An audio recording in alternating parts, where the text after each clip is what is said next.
I'm Joe Lampell. When I created Growing a Greener World, I had one goal: to tell stories of everyday people, innovators, entrepreneurs, forward-thinking leaders who are all, in ways both big and small, dedicated to organic gardening and farming, lightening our footprint, conserving vital resources, protecting natural habitats, making a tangible difference for us all. They're real, they're passionate, they're all around us. They're the game changers who are literally growing a greener world and inspiring the rest of us to do the same. Growing a greener world, it's more than a movement, it's our mission.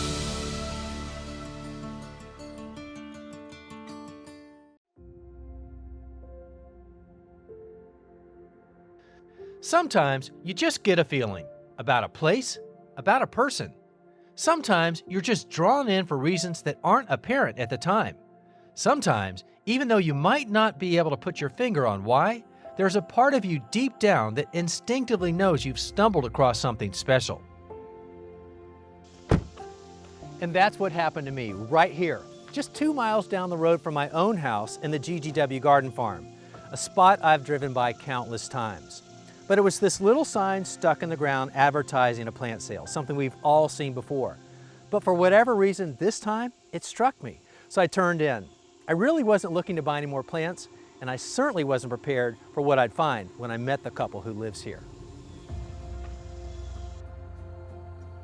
I quickly realized that Margo and Larry were outstanding gardeners. That much was obvious. But the longer I spent with them talking plants in their yard, I came to understand that theirs was a story that could teach me a thing or two about growing a greener world, and maybe teach all of us a thing or two about creating something magical, something that lasts a lifetime and beyond. I think to garden together, I think it takes a certain person, really, or a certain couple. Not everybody can do that, and I don't think you can train yourself to do that. I don't think you can say, I really like the way they work together, let's try to do that. You know, I think it's something that comes naturally. First of all, it's love for plants and nature. Yeah. If you both love plants and nature, then there's a pretty good chance you can garden together. Yeah, and I think it's sharing those common values. I mean, and we do. We're, well, if you're together 24 hours a day, and you really do learn to take on each other's values. It's really rewarding, and I think it really keeps us closer together, because you see the world and with the same kind of eyes. That when we look at plants, we know that both of us are real excited about that. If we see something that's really unusual, we just can't wait to share it with each other. So it's really fun. Having your soulmate and your lifetime partner and your best friend as a gardening buddy, there isn't anything better than that. Our kids are a little bit concerned about us spending so much time together, because they feel, it's not that it's not healthy, but I think they're starting to think as we get older, what's going to happen, Yeah. Is there a when way? One of us is not here. Yeah, but yeah. One of us isn't here, so I don't know. It's something I shouldn't be thinking about anyway. Just enjoy today, enjoy my garden, enjoy the beauty, enjoy nature. That's all I have to do every day. Margo and Larry Attic have done exactly that, every day, just as she said. For 40 years, they met through a mutual friend and literally didn't spend a single day or night apart for the next 8 years. It was love at first sight. I met her and I just knew, and she just knew, and I know that it sounds strange, but we are in love like it was the first night. So it's just a wonderful life that we've got together, and we enjoy gardening together, which is really fun. My gardening life started off in Iowa. I was born and raised on a farm in Iowa, and we did a lot of row crop farming, so I had a lot of experience growing plants. And then we always had a vegetable garden, we always had an orchard, and we always had a flower garden. And that's how I kind of really got my love for gardening. That's how it got started. It's not really what I planned to do. I was in nursing school, got out of nursing school, tried corporate, got out of it, and just have always loved messing with plants. So it was probably in my blood from the very beginning. I just didn't know that. I wanted to be a nurse, but instead I'm a plant nurse. I take care of plants. I just love it. And I go somewhere, I have to go to the farmer's market, I have to go to the botanical gardens. If I'm someplace where their plants aren't there, like at my daughter's house or my son's house, I like to mess with their plants, mess with their yard. Can't wait to get home to see my own. I think it could be a possible addiction. I think I'm addicted to it, and I love it. It's therapy. It's serenity. Margo and Larry have been transforming this 1.5 acre lot in the suburbs for over 3 decades now, all by themselves. But the garden they've created even surpasses many of the most memorable gardens I've ever seen. When I first met Margo and Larry, it was for a plant sale, and I'd made it up to about this point in the driveway. And now there were a lot of customers here, and I overheard Margo tell one of them that there was this trail back to the woodland garden. And I heard that, and I said, I gotta make a note of that. So when the crowd cleared, I asked Margo if I could take this woodland trail and visit that garden. She said yes, and I'm so glad that I did. And now they're gonna take us and show you too. And I'm so glad you did too. Oh, thank you. All right, so give me the 30,000 foot view. How did this part of your garden evolve? Well, originally this was just a path to get to the backyard, and we really had no intentions of ever landscaping it because I didn't think it could grow any plants back here because it was just all shady. So I decided that we would start planting a few hostas. My mother gave me these hostas from her home back in Iowa years and years ago. Wow. So I planted a few of those, and they really multiplied over the years.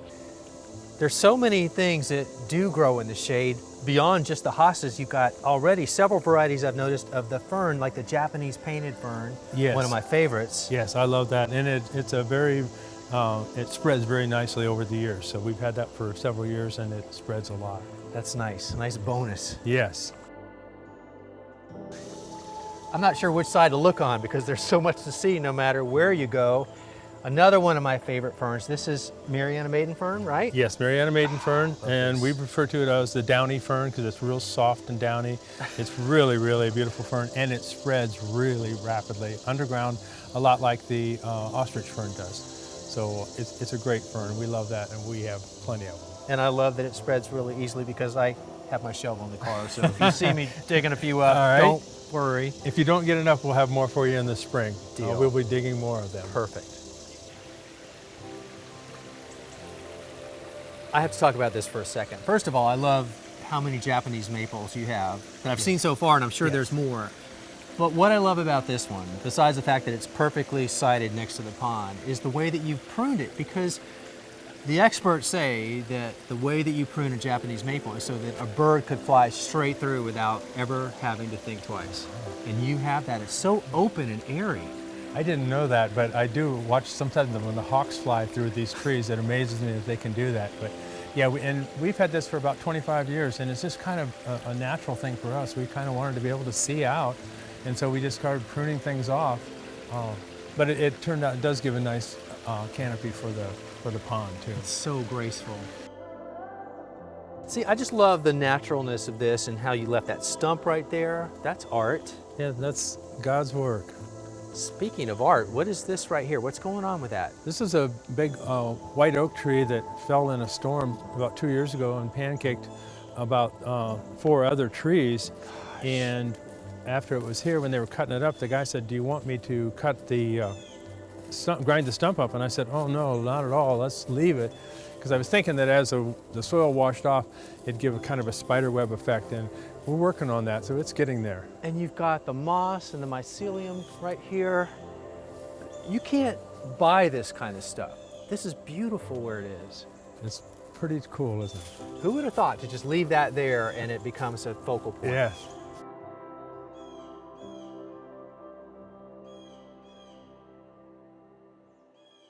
We didn't really have any plans, and even today, when we do things, we don't really have a real plan.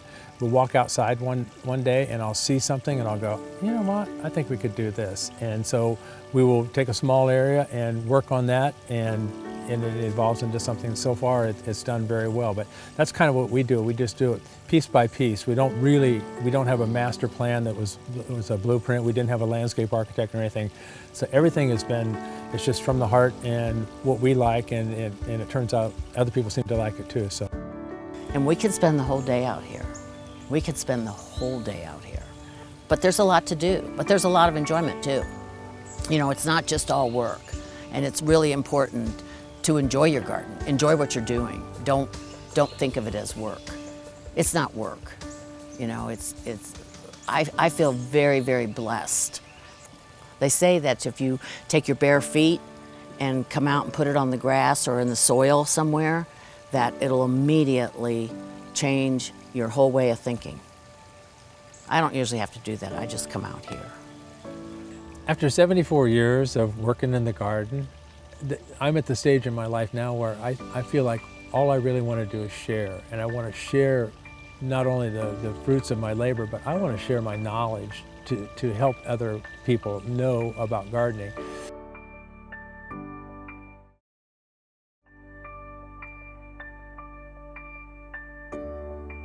Larry, you have some beautiful water features and some gorgeous koi in every one of them, but you also have one of these motion-activated sprinklers, and I know that's there to protect those koi, right? Yes. So have you had a problem in the past? We had a real problem, and the big problem is heron. And heron have incredible eyesight. They can spot fish from miles above, I believe. They just can ferret them out. So we tried for several years. We used decoys and different things, but nothing has really worked until we got this. And we've had it about 2 years now. The reason I did this is because if the heron happens to land here and walk by, any movement along this side of the pond, it's going to pick up, it's going to detect that. And so typically, unless he does come and land like on the bench or by the bench, you know, that could be an issue. But so far, I've had it for about 2 years and I haven't lost any fish. Prior to that, I lost a lot of fish. Well, that's a testament. Yeah, it startles a lot of people when they're walking down the path, though, if you don't tell them about it. But other than that, it's done really great. I'm really pleased with it. What you're telling me is when I get my water features and buy my koi, I'm going to be buying one of these too. You definitely will. This is money well invested. Noted.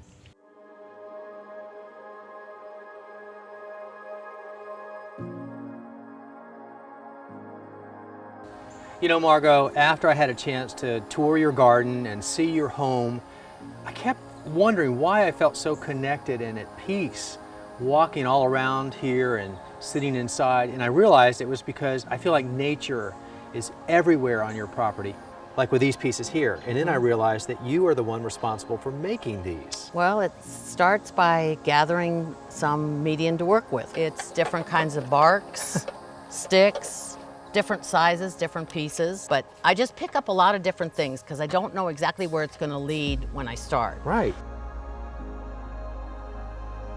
And then with her garden materials and a simple hot glue gun, Margo lets inspiration take over on planting pots of all sizes, even the throwaway pots that the plants come in.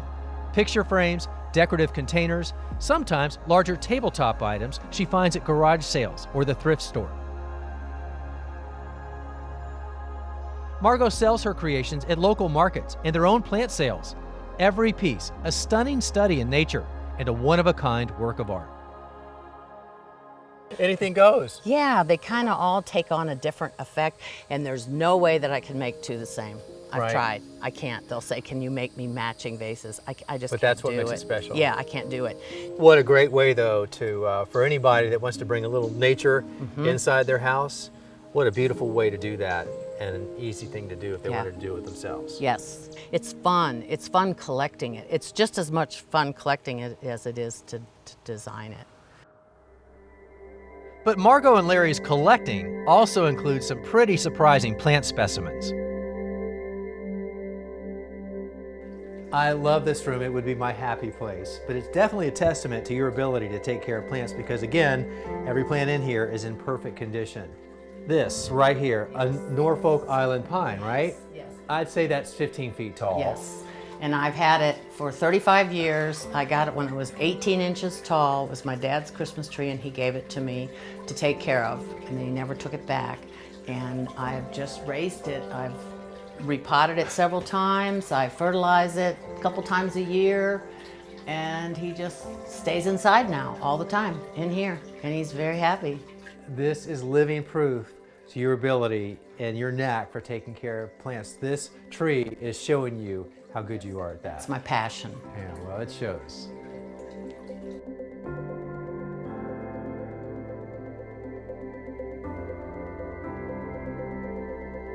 Well, one thing I've noticed, actually I've noticed a lot around here, Margo, you have a real eye for design, but you also have a knack for keeping these plants looking in peak shape, especially the ones in containers, because that's not always easy to do. No, I keep them trimmed up.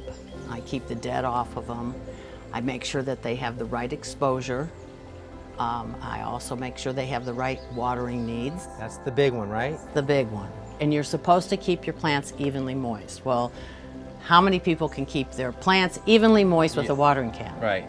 So, what I do is irrigation. I don't do it, but my husband Larry puts irrigation on these pots so that they can stay evenly moist and they can water themselves by getting a little bit of water every day for maybe 2 minutes. Okay, what you're describing is drip irrigation, and Right. now I'm seeing it. Yes.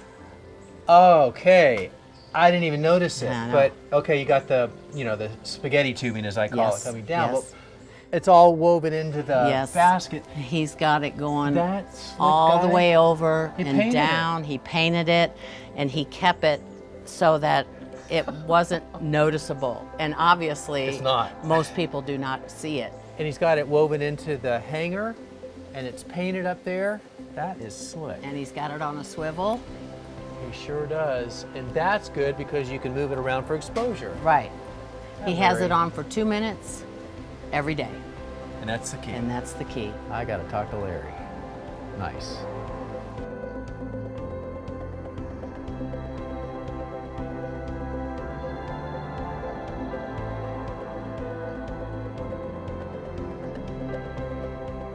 Well, Larry, I have bad news.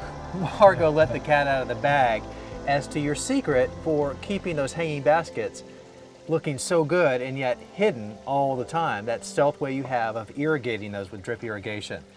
So if you don't mind, I need to hear how you do that. I love that system. Okay. And so I've used this thing, and it's a little manifold, and it has 6 ports on it. This can be screwed on the head of an existing head on your zone. Right.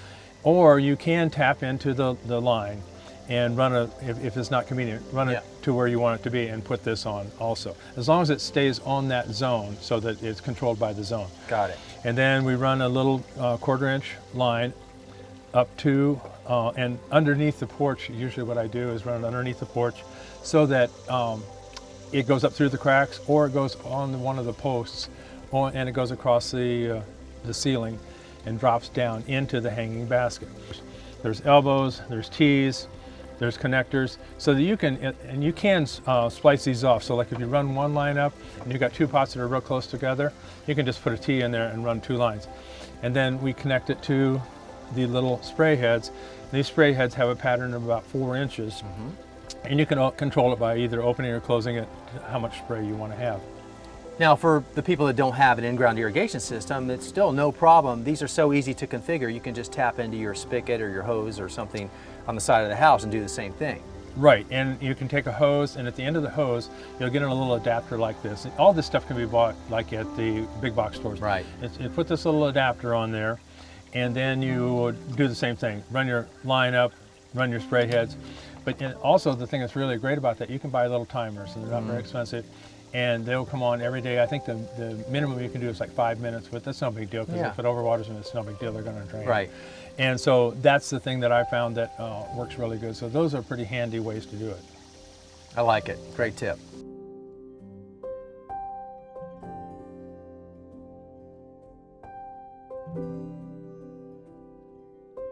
I can't imagine what it would be like without having Margo with me doing our gardening. And I think about that sometimes. I think about, because as I am starting to get older, and I realize how much fun we have together, and it is just shared love. And so when I think about that, it is just a little bit scary. I can't imagine what it would be like. I don't know that I could even do it. I can't envision gardening without him, and I don't think I could do it. For one thing, it's not as fun. It's not enjoyable. I mean, it's work, and I don't like my garden to be work. And that's why when we are out here together, it's fun. There's nothing I like doing without him, nothing. One of the most beautiful gardens I've ever seen, and one of the most beautiful love stories I've ever heard, all wrapped up in one. There's no way either one would exist without the other. It's easy to say that Larry and Margo created something magical with this garden, but it's just as true to say that this little piece of property has helped to create something pretty special and rare too. And it occurred to me over the time I spent with them that when Larry and Margo are talking about their garden, they're really talking about their life together. You know, when I think about it, it just evolved. I mean, when I look at it now, I'm like, it's hard for me to believe that we really did this because we didn't have a plan. We liked plants. We just bought them because we liked them. We'd put them somewhere. And sometimes we had to move things, but you know, it just, it amazes me too that it's turned out to be the way it is. Yeah, sometimes when I look at the place now and think of what it was like, you know, that 34 years ago, it almost seems like it was planned, but it wasn't. Like she was saying, that it just evolved. And like we would look at one little spot and say, I think we should do this. And so we would attack that. And then we still do that. We just attacked an area over there this year and redid something. And so it's constantly evolving, but it's that common bond of both seeing the garden for what it is and seeing the beauty of it. And we appreciate it so much. And I think that just makes it so special. So every time that we're together in the garden, it's like being in love on steroids. You know, over my personal and professional gardening life, I've had the great fortune to visit a lot of gardens, some of the best, both public and private gardens. And I love spending time in every garden, and they all leave an impression with me in some way. But there's never been a garden that I can recall that has left this kind of impression with me. But from the moment that I stepped foot into this garden, it just felt different, unlike any other garden I'd ever been in before.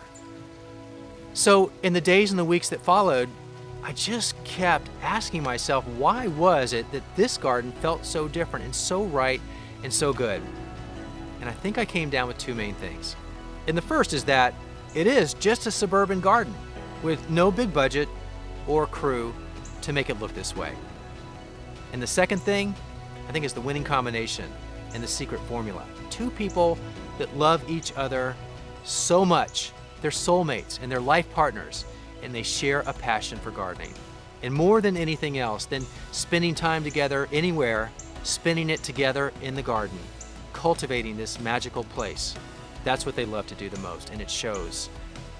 To not be in a hurry, but just to allow it to evolve over time, one day at a time, one plant at a time, working with Mother Nature, the ebbs and the flows, the bad with the good, to cultivate and nurture what comes together over time. No need for instant gratification.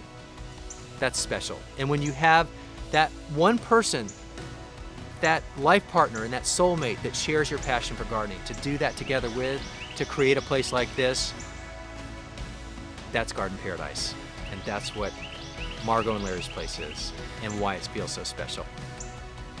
I hope that you are able to share your passion for gardening with someone that special in your life. And if you are, you're one of the lucky and fortunate ones. And I hope to get to see your garden and meet you too someday. But if you'd like to learn more about what you saw today, we'll have that information on our website under the show notes for this episode. And the website address is the same as our show name. It's growingagreenerworld.com. Thanks for watching, everybody. I'm Joe Lampell, and we'll see you back here next time for more Growing a Greener World. I just want to conclude our great day with Larry and Margo Attic and my crew here. And you know it's a great day because when you leave with plants, right? And that's Carl's car. And then I have a woodland garden that needs a lot of help. So I've got a load of ferns. All the plants that she sells right here. We didn't even get to cover that in the show. That could be a whole show by itself. You knew that was happening.